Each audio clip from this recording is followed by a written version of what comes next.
I have had so many people being like, oh, like Madison had so much work done, it changed her eyes. I'm like, nope, I am just a big eyed girl, a big eyed blindish girl. And so it's like, especially when I'm talking, I kind of like hold my eyes open, or like when it's dim, like my eyes are a lot bigger because my pupils are trying to take in as much light. Mm-hmm. Hello, and welcome back to part 2 of my conversation with Madison from Love is Blind, the cast member from season 9 in Denver, who also has retinitis pigmentosa, the same eye disease that took my vision when I was 14. We've got so much more to talk about, so if you haven't seen part 1, make sure to check that out first. And now, let's get into part 2. So we've talked about your audition process with the production, but how did working with production go with your RP? Oh, my guide dog is making the biggest moany groany. Elton, stop trying to steal the show. It's not about you right now. So how did working with production work? Like, was there any accommodations that they made for you? Yeah, it was really interesting. So, what people don't know is like we are on a set. So, when you see us in the pods, like we are going to and from our hotel to the set. When we get to set, you walk in, it is so dark because you're not on Mm. on quote unquote stage, right? So I had to really quickly educate our handlers of I cannot see when I go from outside because our bathrooms were in trailers outside. So when I go from out here to inside, like I literally need somebody to hold my hand. People were so accommodating. I mean, truly, like I said it one time and everybody got it. Everybody was like, okay, I heard you. Like, where, how do you need it? Like, do you need me to like physically like maneuver you? Do you want me to like hold your hand? Like, do you need to hold my arm? So, that was something that was interesting, is just making sure that there was another cast member or handler to kind of get me to and from the stage doors to the set. And then like other little things, let's see. Oh, yeah, there was this one time in Mexico. So we were filming where we got to like talk with each guy individually, and the guys were talking with each girl individually, which you really don't see much of. But there was this moment where I was supposed to be down this like set of stairs in this little like booth essentially, and my handler was like, okay, there's 6 stairs. I'm like, okay, great, I'm carrying a water and a martini. Okay, I'm like going down the stairs, and there were 7 stairs, not six. Oh, no. And I'm wearing one of those like long like not cardigans, but like a lacy kind of, Cover thing. up. Yeah, yeah. And I'm like tangled in it. There is martini and water everywhere. And I'm like looking around for my handler. I'm like, help, and it was light and bright right there, but it was just enough that I couldn't see that one step. And steps can be so like if there isn't that bright yellow stripe or something, like it's that depth perception. Like when you can't tell the depth, then they all just blend in, and you're dealing with like photophobia, light sensitivity. It's like Yeah, screwed. yeah. 100%. So, it's like overall, I think production was definitely very receptive and, very helpful. A lot of it was me having to educate, right? Where it's like, I literally need you to tell me the stairs. I literally need you to walk me to and from here. So it was definitely a little bit of an adjustment. And there was that moment when I fell and I was kind of pissed off because I was like, you told me there were 6 and there were 7. Actually count. Actually count. It's really funny how many people miscount steps though. Like missing one step is so common because I think people like don't count how many steps you'll have to take. They just count the actual steps. And so it's like, yeah, I've had that so many times where people miss one step and it makes all the difference. And there's like going upstairs, fine. Going downstairs is my nightmare. I hate going down, especially when I'm in high heels and I can't like feel properly the ground under my feet because I always put fashion before function. So I'm like in my high heels, can't feel the ground under my feet very well. And then, yeah, going downstairs is always scary. Oh, yeah, I always do the extra stomps now. Like I'll get to the top or the bottom. The toe tap. Top or the bottom, yep. And I just do the little like stomp, stomp, Yep. stomp, stomp. Yep. But it's like at the same time, I don't fault people because it's like this is what I have to live with. And while I do have to, rely on people, like I can't get mad because it's like people are doing the best that they can to help me too. You know what I mean? While it's frustrating when people miss a single stair, I try not to get too worked up about it because it's like I think in the past I used to get kind of embarrassed, like if I fell or I mean, I literally ate shit walking into a watch party. I was going to one of my friend's watch parties after mine, and I fell into the bar because they had a red carpet covering the stair. And in the past, I would have been so embarrassed and I would have gotten mad at whoever I was with. And now I'm just like, blind girl shit, you Mm-hmm. know? Like, Blind girl moment. yeah. And a friend of mine was like, oh, like, I won't tell anybody. I'm like, no, please do. Like, please explain to everybody. Like, this is not a symptom of being drunk. This is not a symptom of being on something. Like, this is truly what living with RP, Yes. you And know? the thing is, like, less than 10% of blind people use a mobility aid between canes and guide dogs. So, majority of blind people do not have a physical indicator that they're blind. And it's a sensory disability, so it's oftentimes invisible. Even though it does impact our mobility, like, people don't see it oftentimes.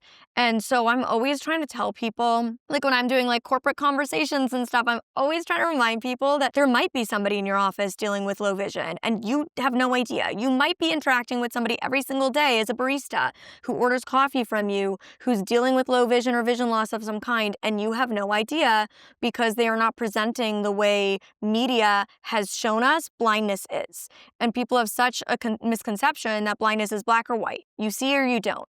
And it's so funny how much sighted people gatekeep the word blind because, well, they love to throw it around like, oh, I don't have my glasses on. I'm so blind without my glasses on. When somebody who's like 90% blind says they're blind, they're like, you can see something, so you can't say you're blind. And it's like, I'm sorry, you get to say you're blind without your glasses on, but somebody who's actually missing 90% of their vision isn't allowed to call themselves blind. I bet if you were missing 90% of your vision, you would sure as hell not be calling yourself sighted. Having 10% of your vision is not being sighted. Like, ugh, the sighted people are so irritating. So valid. And it truly is. It is like little things like that where, like, somebody I don't know, and just in conversations, like, oh, I'm just like so blind. I'm like, bitch, you want to talk about blind? So I totally, totally hear that. But it's so true. Like, just like owning that as a funny moment. I remember when I was like younger and just starting to drink and go to parties, I would always like walk in the door to a house party where I'd like only maybe know a handful of people and nobody else there. I'd walk in and be like, Joe, just so everybody knows, if I walk into a wall, I am not wasted. I am just blind. Carry on. Like, I would just like make a joke out of it, own it, like make it something funny and silly, because that way it was just like I owned the narrative instead of letting people like laugh at me behind my back when I inevitably did trip or did walk into something or did knock somebody's drink over. Like, and it's so much easier to just like make a joke about it and own it than it is to go cry in a bathroom or like be embarrassed and ashamed and like want to go home. I don't want to live that life where like I feel shame, embarrassment, or guilt over something that is entirely outside of my control when I can be a part of helping change the narrative for everybody that just watched that moment happen. Instead of letting them be like judging me for it, I can make it a moment where they're like, oh my God, she's so funny. I totally agree with that. And that's really, I think, the biggest transition for me, after being so vulnerable and open about it on the show. It's like I've become a lot more confident in making it something that's funny, but also like an education moment, Yeah. right? Where it's like, no, like, please do tell people, like, this is what RP looks like. Like, that's okay to talk about it, Yes. and historically, yeah, like I would feel like really embarrassed or really upset. And, I didn't know what to say. Now it's kind of like literally my go to is like blind girl shit. Like, that's just what we're rocking with, and use it as a moment to kind of educate or Exactly. talk about my RP. Be a part of changing that misconception that blindness is or looks a certain way. It's one specific box when we in the community know that it's such a huge spectrum. I'm curious because I didn't in my video like want to speculate that you identify as being disabled because not everybody with RP does yet identify as being disabled because you can have a condition and not be disabled by it. So I'm curious, like you seem to very wholly like own the word blind, own the word RP, as you should. Do you own the word disability? Like, is that something that you feel like you resonate with at this point in your journey? It's interesting. I would say it's really only been over the last 6 months that I've started to say, like, yeah, like this is my disability. Like, I would, I've always said, like, I have a blinding eye condition. I didn't want to say disease. Like, Yeah. it's really funny the way that you get kind of like hung up on certain words or owning certain parts of your diagnosis. I would say that, yeah, now I have gotten to where I feel okay to be like, I have a disability. Like I have this thing. And I think it's interchangeable. I think I use the phrasing differently depending on kind of who I'm talking to or like, at what level I feel with certain people, which is interesting. But yeah, I mean, it was a big deal for me to tell that person in, in the movie theater, I'm like, I have a disability. Like I Mm, need my flashlight. And so I think I have slowly started to own that more. And so I think that I do resonate more with saying, like, yeah, I have a disability. I have something that's a little bit abnormal. That's not allowing me to be fully able, right? yes. So It's funny because words, there's such like a weight that can come with certain words. And everybody's on their own individual journey with self-acceptance, acceptance of their condition. But it's interesting to me how many people fear getting a diagnosis when to me, like a word like retinitis pigmentosa, when you finally receive a diagnosis like that after seeking and trying to figure out what's going on and you get that diagnosis, it's empowering because you finally have a word to this thing that's been happening that you haven't been yeah, able to explain. And you finally have a community that comes with that word that relates to you and you can connect with when maybe nobody else in your life has been able to understand what it is that you're living with. And at the end of the day, those words don't change the reality. Whether you had the words for it or not, it was happening. You were living with this. So yeah. receiving those words only gives you validation for it and only gives you community that comes along with it. It only gives you power over your situation because you're no longer living in this unknown. And it's the same thing with disability. Like we have this preconceived notion as a society in general, like that disability is a bad thing, but it's only a bad thing if we assign negativity to it. It's so interesting because it's like I did kind of go in denial for a while. I didn't want to accept that this was my reality. There was a good 3 years that like I didn't want to talk about it. I didn't want to think about it. I didn't want to find somebody else that had it because I didn't want it to be real for me. But what I've been saying this whole time is really, now monsters are scarier in the dark. And when you can shine a light on it and you can talk about it and you can, to your point, find a community of other people of varying degrees that understand the journey, the beginning, the middle, the more progressed, it's so much more empowering because yeah, like now there's something that I can say like definitively this is what it is. And the more that we can learn, the more that we can educate, the less scary this reality becomes. So now I want to ask you the same generic question that everybody finishes every interview I've ever had with. Every time Yeah. I get interviewed, I get this question. I'm like, what do I answer this with? But I am now going to be that cliche person and I'm going to ask you, we know that you're back in the dating world. You're still living in the Denver area Yes. Yep. South of Denver. Yes. and you now have this spotlight shining on you following the show. You've blown up on social media. The show's been a huge success. What's next for you? I love that question. And it's such a good one because it truly is. You're like, what is next for me? I think what's next for me right now is really becoming a bigger advocate, right? Like I'm really getting more and more involved with the foundation. I'm now looking into other opportunities, speaking engagements, doing more things for the low vision community. I'm also, looking into other potential new projects. So stay tuned. Hopefully some of those will, be happening. Really just kind of settling back into like my life, but in a really new, exciting kind of way. And obviously, yeah, like now I'm on social media big time, doing a lot of like content creation. And I used to be a lot more private. So this has kind of been an interesting change for me. But I'm still on the streets of Denver looking for my person. And yeah. Slide in those DMs, folks. Yeah. At Madison VM. Yes. Send your brothers, your dads, I don't know, whoever the hell's single in your life. She's open, folks. So the love connection that they like completely cut out of your storyline, where you had that reveal that was very different than the one with Joe. It was like such a silly, organic moment. What was that person's reaction like? Was it similar to Joe or did it differ?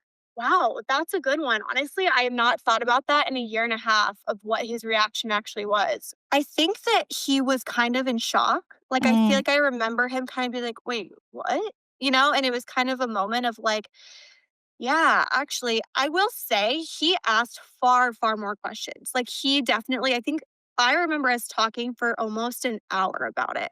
So it was kind of interesting because I anticipated having that same kind of level of conversation when I brought it up with Joe, that just didn't really happen.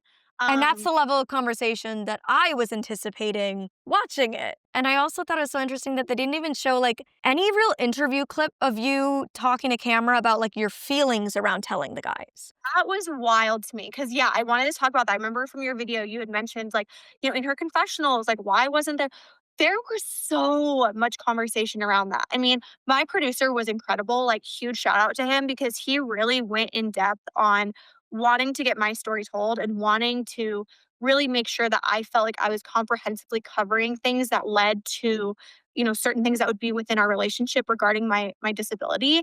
So, yeah, there was a ton of conversation about that. I mean, I had a whole moment talking to camera, crying, being like, that was really scary. And like, I was really nervous to say it. And like, I felt like he really received me well. And, there was a whole thing with that. And So, I yeah. figured there would be because I was like, there's no way she doesn't have some kind of emotion around this. Like, there's no way she's just like hunky dory. She's got to feel something, whether it's like anxiety because of this past experience that went really poorly with a guy, or like relief afterwards because he received it so well. Like, I was like, how are we not getting anything? And that's again like a part of my frustration. I'm like very curious, like, who in the cutting room was making these choices? Because to me, that's just damn good TV.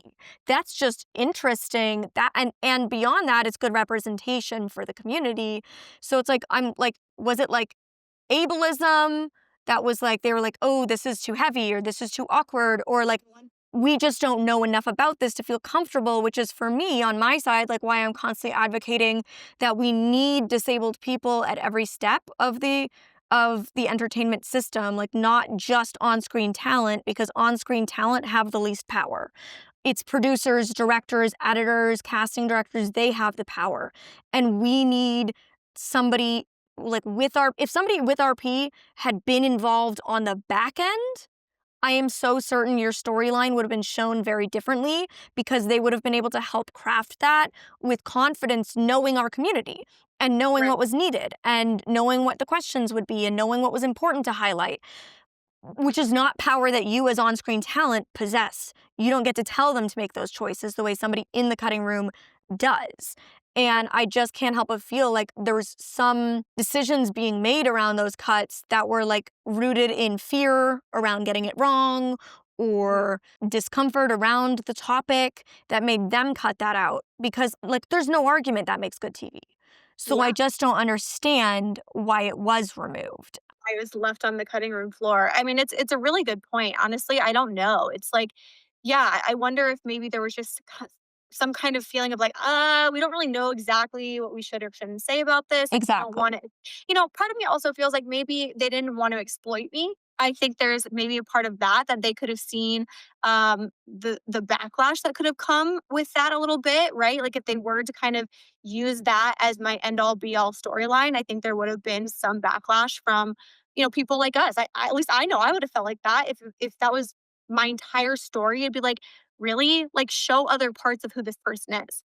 So I think it's a tricky subject in general, right? To be able to get right and do people like us justice while, still educating but also Yeah. still showing the person comprehensively. And that's why it's hard when there's no disabled person in the room to help Yeah. guide that, right? Like, that's why representation at every level of entertainment is so important because disabled people being in the room can help squash those fears and can help make the right decisions of striking that balance of talking about the storyline of RP while also showing Madison as a full human in a way that, like, non-disabled people just might not know how to navigate, and therefore the answer is like, let's avoid it. Let's just choose not to navigate it at all, which is the wrong answer, but I can understand why that might have been the answer that felt like the most comfortable to them when they didn't have somebody in the room helping with that. Do you feel like your RP and the hesitancy of this other love connection, or maybe that like more shock, deep dive conversation, do you feel like that played any role in that partnership dissolving, or was that just like completely like you guys moved past that and it was Oh other god, no, reasons? definitely not. I mean, he was surprised, but let me be very clear. He was very accepting and was very curious. I think is the best way to put it. He was very curious and wanted to learn. There was nothing in that conversation that I ever felt was hesitancy surrounding my diagnosis. Like it was very much just kind of like wanting to understand. So no, I mean, I think we ended because we both had stronger connections with other people. Like we kind of had like a good like thanks for being part of my journey, goodbye, and that was kind of it. Like see you on the other side. But there was definitely nothing, in my opinion, surrounding my diagnosis that had any kind of like weight on that. Yeah. That's good to hear. And I'm also like, to me personally, I feel like I would rather somebody have curiosities Oh, me because too. it shows like if he's taking an hour to ask questions and understand, it shows he cares and he cares to build understanding so that he can make an informed decision of how to be a good partner to you. And if he's capable of being that partner. And I think that was like a part of my red flag with Joe is I was like, does he not care to understand? Because I want my partner to try to build empathy and compassion for my circumstance and how it differs from theirs. And Yeah. they can't have that without asking questions that lead to that understanding. Yeah. And so that was like why for me that made me like just like confused and almost uncomfortable because it was like yes, as much as I want you to like accept me for who I am, I also want you to build understanding for who I am. And that understanding comes from asking questions about things you don't understand, and you inherently do not understand living with RP because you don't have Right. it. I will say, like, the conversation that they showed was a bit of a longer conversation, like, in the pod, actually, but you get what I will say about production is they do a very good job of capturing the essence of who we are and the essence of a conversation. Mm, So, I think, they did do a good job of kind of showing what the overall vibe of that conversation was. It wasn't much longer than it was shown, but there was a little bit more, right? Like, it wasn't just, like, him being like, "Oh, okay, cool. Anyway," you know what I mean? Like, yeah, there were definitely a few questions here and there, but to your point, I agree. Now it's something that I'd prefer somebody to be curious about because it shows like at least some kind of level of measuring, is this something that I am willing to move forward with, and is this something that I'm able to deal with? Because having a disability like this, it creates different dynamics. It just does. exactly. And also to build understanding of how can I be a best partner for this person, right? Like without asking those questions, like realistically, I feel like it's great that you were able to advocate for yourself with Joe and be like, make sure to tell me when there's steps. But Mhm. if it was me, I'd prefer to have a partner who knows me so much, who's already asked the questions to me, done the research on their own, watched content about RP, and comes to me and knows to do that. My partner will have moments where he'll like close his eyes when he's trying to do something to make sure that he understands what he's asking me to do when he asks me to do that task. That's the partner I want who tries to understand and build as much empathy as he can, knowing that he'll never live in my body and live this situation. I love that. Honestly, I have never even thought about that, and you totally just unlocked a new, like, green flag for me.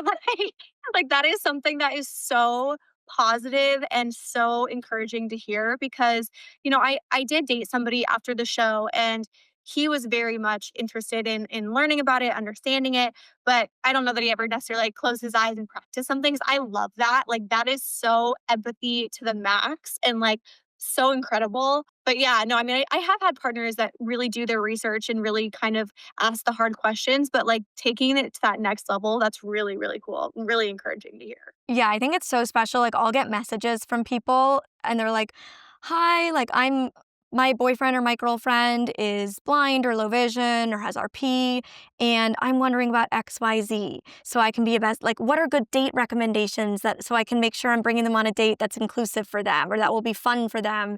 Or my partner's getting a guide dog. How can I be the best partner to somebody who's getting a new guide dog? And I'm like, I love that you are doing this yourself. Like, that you as their partner are taking it upon yourself to do the education, to ask the questions, to find resources, and not just entirely putting it on your partner to do that educating for you.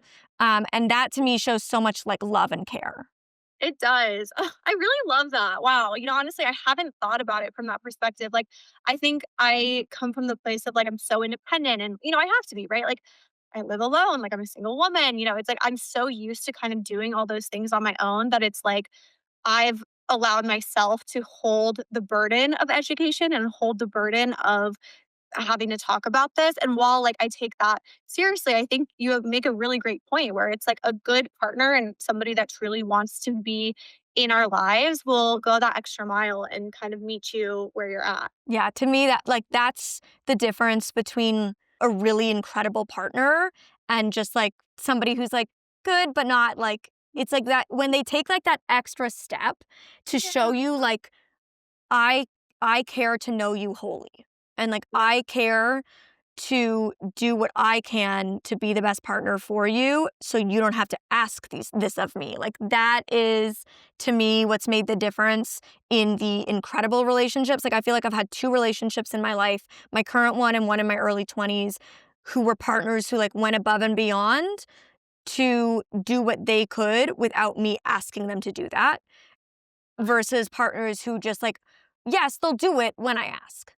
Yes, they'll respond when I make the request, but they're not going out of their way to be the best partner. And like I feel so lucky that I had that experience in my early 20s that showed me that exists. And even though it wasn't the right person or the right time, like I knew that somebody like that couldn't just happen once. Like more people than that just existed.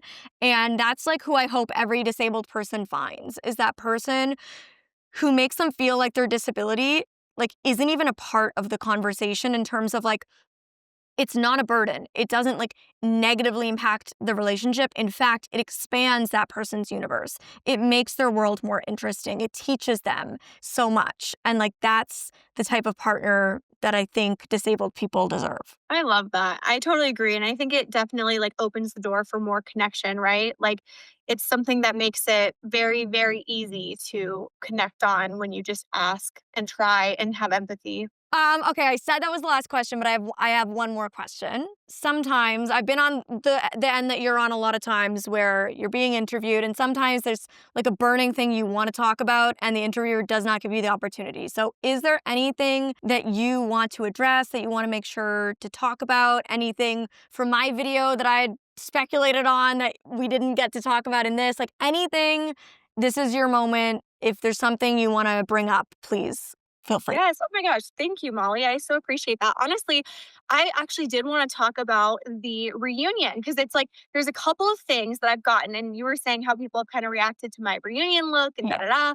And there were two things that you had said. One, you were 100% right on my eyes because people were like, why do her eyes look kind of weird? It was literally like I'm standing there holding my eyes as open as I can for Mhm. these photos. And I'm trying to not be blinded because Yep. I now have to walk down cobblestone steps right after these photos. In stilettos. Yes, in stilettos. Like you're partly seeing me like nervous because I'm about to go have these very uncomfortable conversations. I'm having to take these pictures. I cannot see for the life of me. I mean, it was Well, and they're literally like I'm guessing they're the big flashes going and the big studio lights and it's probably dark. And so it's like that's a blind girl's nightmare. If you have both night blindness and photophobia, the combo of the flashing lights and a dark environment is a nightmare. So that like immediately my mind went there. yes, you were totally spot on. So, like, to give context, I had to first walk down, and you see us do the entrances, right, where we're walking down these stairs. I walked down some of those stairs, and I had already told them, I was like, I cannot, like, please tell me how many stairs there are. Like, am I turning left? Am I turning right? Like, what is the stair depth? Like, give me something here. So, I had just done like those first initial stairs. And the reason that my entrance was shorter is because I stopped at the next set of stairs because I couldn't see them. And I'm like, where are the stairs? And there's like somebody in the bush and they're like, go left. And I'm like, where though? And so there's this whole thing. So it's like I had just done that. I get to the point to take the pictures. I know I have to go down more sets of stairs. So I'm standing there. I'm frustrated. I'm a little bit flustered. I'm overwhelmed. And I'm literally like, it's so dark. I'm trying to look at the camera lens correctly. I can't quite locate it because Yeah. we have those big lights and we're outside. It's like we're in nighttime. So Right. it's It's like like all your like when you have night blindness, your eye just goes to the brightest thing. So it's like trying to then locate like a dark black camera lens when there's like bright set lights would be a it's like nightmare. and so it's like literally I'm like kind of and I'm already trying to like smize, right? Like I'm trying to Yeah, you're like look sexy, but you're like, but where? where is it? Yeah. So that was part one. And then part two was obviously I just have ginormous eyes. Like I have had so many people being like, oh, like Madison had so much work done. It changed her eyes. I'm like, nope, I am just a big eyed girl, a big-eyed blindish girl, and so it's like, especially when I'm talking, I kinda, like, hold my eyes open or, like, when it's dim, like, my eyes are a lot bigger because my pupils are trying to take in as much light. Mm-hmm. Um, and then the other thing that was kind of interesting about the reunion is people were like, "Can we please talk about Madison's knees?" And it was literally because I had fallen into a party, like a watch party 2 nights prior. My knees were so banged up. I actually had my makeup artist put body makeup on, but it was like an open wound. Like, she couldn't. And I'm just like scarred. I mean, it's like that's just kind of like my life, right? Like I potentially have Mm-hmm. bruises that I don't know where they. Yes. At all times, I like have at least one bruise on me. And some people are like, where'd you get that bruise? I'm like, no idea. 100%, especially because it's like we're so used to running into things that it's like I don't even think about it now. Like I truly will like Exactly. Yeah. full blown run into something and it's just like it's like a sim. You know, in the Sims games when they like run into the wall and then they just keep going Keep until going. they No, find it's the wall. totally like when I roll my ankles in my high heels because there's like a crack in the nasty LA sidewalks, I'm just like, carry on. Like my ankle, I had a doctor be like, your ankles are hypermobile. And I was like, I think it's probably because I roll them so often, like from walking on uneven surfaces that I can't see.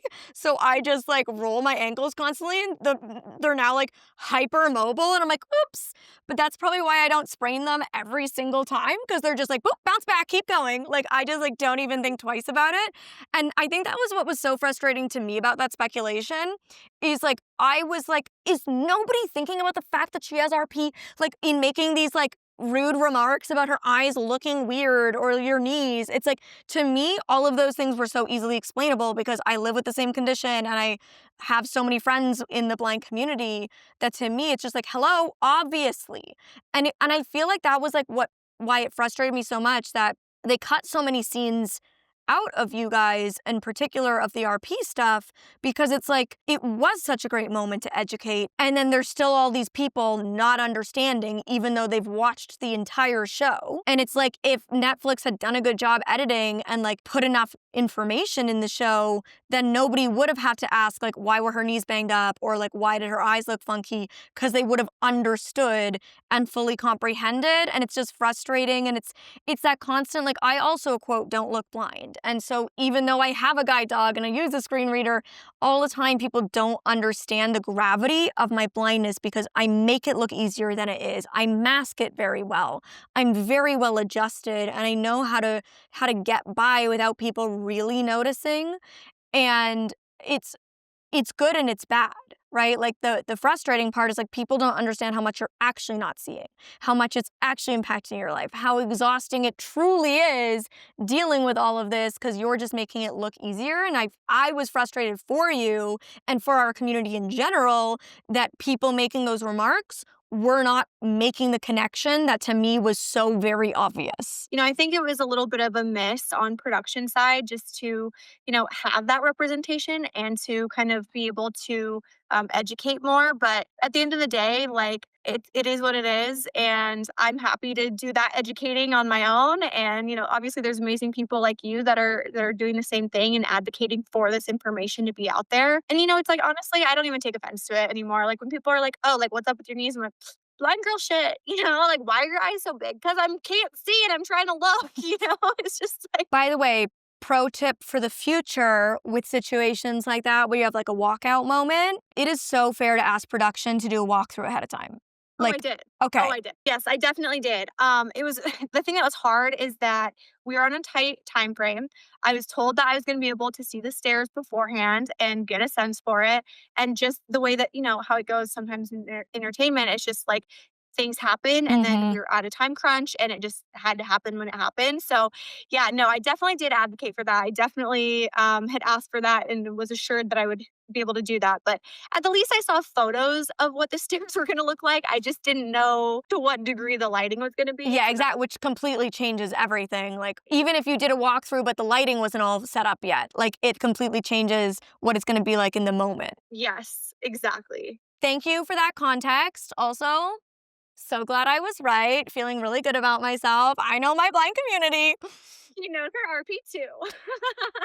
I'm so excited to have another RP girly on the internet. So thank you for coming on the channel and for being so open and having this conversation. I think this was really, really interesting. So I hope we can stay connected. Hit me up if you're ever in LA. Absolutely. Yeah. Thank you so much for having me. I mean, truly, like I said, like you were the first person that I saw in my beginning of my journey that had RP. And so it's just like, thank you for the work that you do and empowering people like me to want to be able to, have a voice like yours. So thank you. Thank you. I mean, that's truly why I do what I do. Like, I started because I had nobody in media to look to when I needed it, like nobody on social media, nobody in entertainment to look to when I was going blind.